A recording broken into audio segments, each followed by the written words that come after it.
Hi, and welcome to Finding Your Way Through Therapy, a proud member of the Sightcraft Network. The goal of this podcast is to demystify therapy, what can happen in therapy, and the wide array of conversations you can have in and about therapy. Through personal experiences, guests will talk about therapy, their experiences with it, and how psychology and therapy are present in many places in their lives, with lots of authenticity and a touch of humor. Here is your host, Steve Bisson.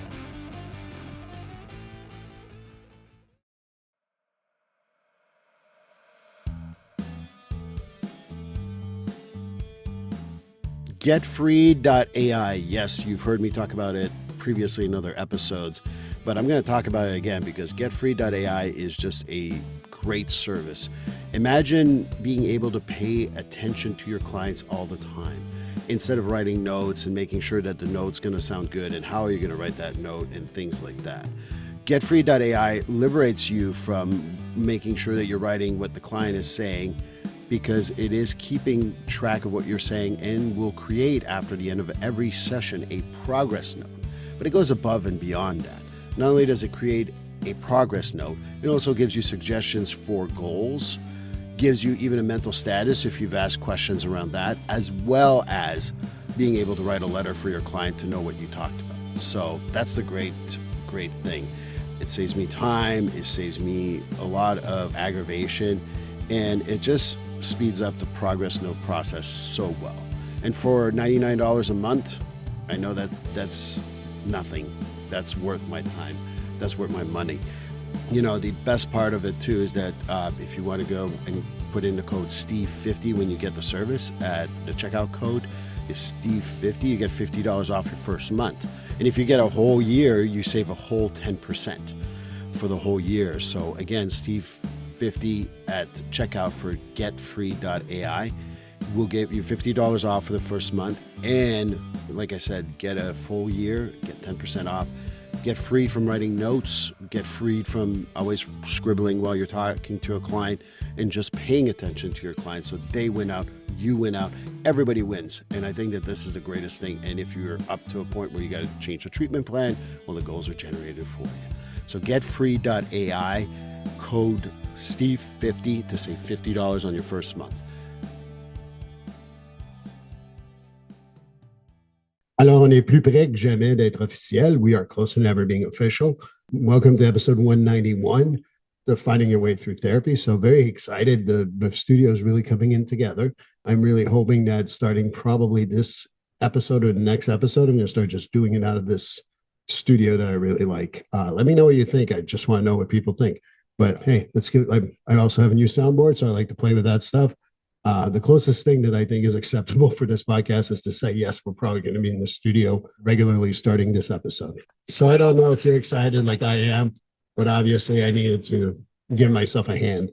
A lot of work went through this, and I do appreciate all the support that others have given me. So episode 190, if you haven't listened to it, go back and listen to it. Tina Jarodic, who talked about traumatic relationships, how to heal, and her book. I mean, it was a great conversation, so please go back. But episode 191, as I said, we were going to talk about the process of grief. The reason why I want to talk about grief for several reasons.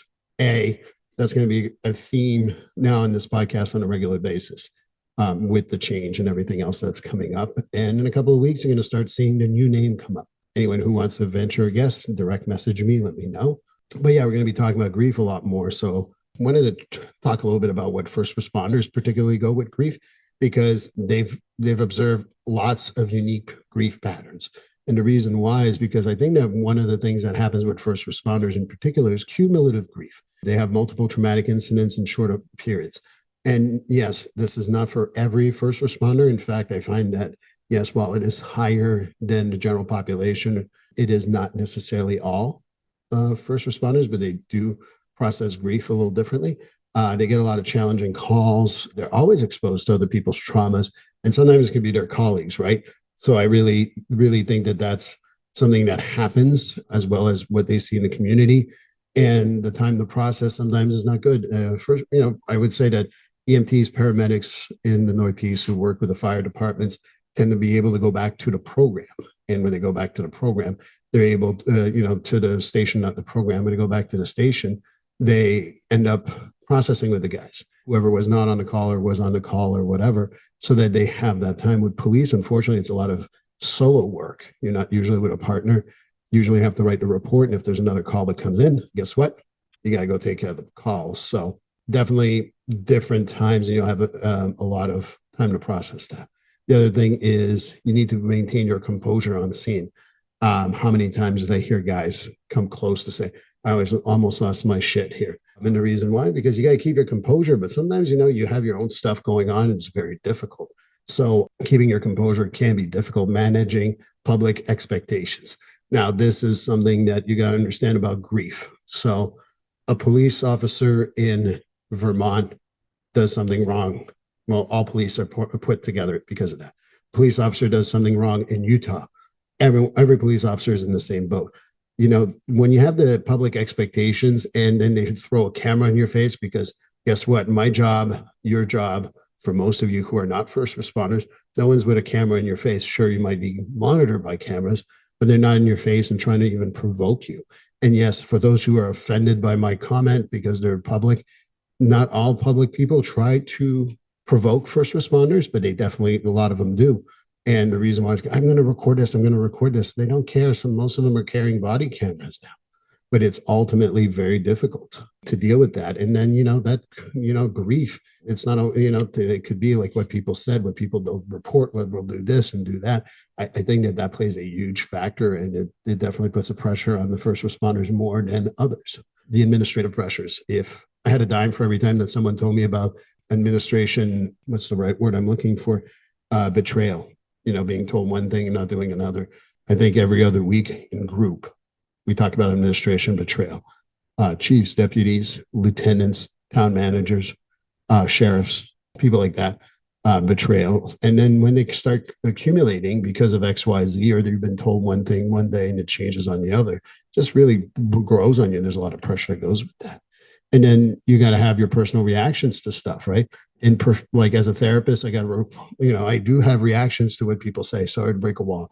Police do too. Fire do too. EMT, paramedics, dispatch, ER people, DOC people. All of those people have a reaction. But guess what? They keep it together because they feel that's important, that needs to be done, right? And you got to do all your professional duties. But having a personal reaction afterwards can be very difficult. And, there's a daily expectation that you're always on when you're working your 40 hours. While I think that in principle, we all want to be on in our jobs for 40 hours, in this particular job, it is very difficult, all this first responder stuff. And then, I do remember someone telling me that they went on a call for something that was similar to a call they went for that same something a couple of years back, and then that comes back and haunts them. You can call it trauma, but I call it grief sometimes because that plays a factor. There's anniversaries, as I write this, I'm not emotional today. It's going really well. One of my good friends, Christina, passed away. This would be 17 years ago, which is unbelievable to think about. But, the anniversary, sometimes they can play a factor for people. My grief today, the anniversary is okay. That doesn't mean I'll be okay in the future, but it definitely is hard sometimes. And then changing team dynamics whenever you have someone who leaves, retires, or worse, misconducts. That can play a factor of the grief and the loss. Anytime there's a change in the team, whether it's sports or first responders or whatever, it affects the team. When I coached soccer, I always try to keep everyone there, even if they were injured, and come to the bench. Why? Because it affects the team, and there's a grief process that goes on if they're not there. What's interesting is I remember talking about grief and what was the Bible when I first started, 20-something years ago. A lot of the people talked about the Kubler-Ross 5 stages of grief. And I'm sure you've heard of that. I've certainly used them in therapy with some of my clients. It's been, quote, disproven. This is an original idea. It's not disproven in my book in the sense that it still exists, but they've shown that it's not linear. It's not the same. It's not circular. So the Kubler-Ross is a good process of grief and grieving. That's the name of the book if you want to go check it out. But, it starts with the denial. The initial shield for us not to feel. And it keeps us from overwhelming pain. And I can't believe it, or it just didn't happen. What are you talking about? Laughing about it. Some people will laugh too. That's usually the denial stage. Anger is the emotional protest of the loss. No, that can't be. What the hell are you talking about? And that goes hand in hand sometimes with denial. The bargaining, we're trying to regain control. And, well, maybe this is just a bad dream. Maybe this would have changed something if I did this or that. And we bargain even about our relationship with those individuals. And then it leads to depression. The weight of the reality sits in. And then eventually you get to acceptance, learning to live with the new normal. That doesn't mean you get over it, you get through it. And that's something you'll hear me constantly say about grief and trauma. But I want to throw that out for the grief. Again, this is not a linear step. It's been disproven in the sense that it's not only that simple, so to speak. And sometimes people have multiple stages at once. Like I said, the denial, the anger, bargaining, depression. And I know that people have gone from acceptance. I know my friend has been gone now for, like I said, 17 years, which seems really unreal to me. Sorry, I'm getting a little emotional. And I still bargain to this day. What if I checked on her? What if I called her and talked to her in about a couple of weeks at that point? It's not going to change anything, but I'm still bargaining even afterwards. So keep in mind that bargaining is something that might show up in the future and all that. But again, a lot of people would say that it's been disproven. I think that there's a lot of things that have been disproven. That doesn't mean they're not helpful. But I'll turn to something, someone I really trust. And you've heard her on the show a couple of times. Gina Moffa, shout out, Gina. Hope you're listening. And I'll put her book in the show notes because I truly, truly believe her book is one of the best works on grief that we've ever heard. And she talks about grief rhythms, and they show up as daily emotional fluctuations.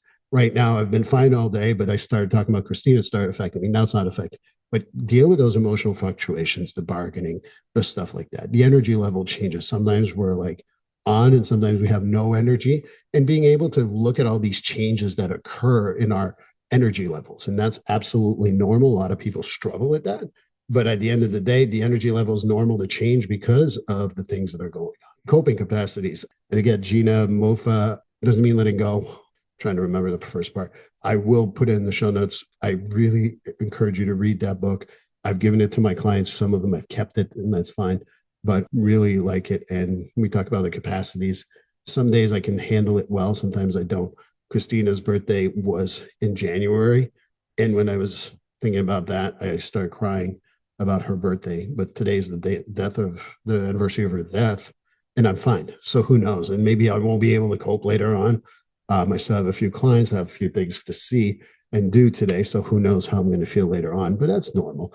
And the intensity, like I've cried like a baby about Christina before. And is it the 5th year? Is it the 10th year? I don't know, but it really changes, And then, it also shows up in different ways in your body. Sometimes your sleep is distorted and really not well because you're thinking about it, you're bargaining, you're doing a lot of those capacity things that you're changing. Body tension. Right now, I'm relaxed. See, my shoulders are kind of relaxed, but sometimes I'm tense and really understanding that physical manifestations will occur in regards to the loss. Sometimes your energy will be really high and sometimes it'll be really low. And then sometimes you'll be very alert and sometimes you'll be very slow. And those are all the fluctuations that occur because of the loss. And on the psychological standpoint, you're going to have memory challenges, remembering it differently. We create our stories. There's a whole study that shows that all our memories are flawed. And the reason why is that we want to remember it in a way that makes it easy for us. So, maybe the memory challenges or changes. There's intrusive thoughts about, why her, not blank. And I don't want to trigger anyone, but that plays a factor. Realizing that these things occur is so important. That's why I want to throw it out here.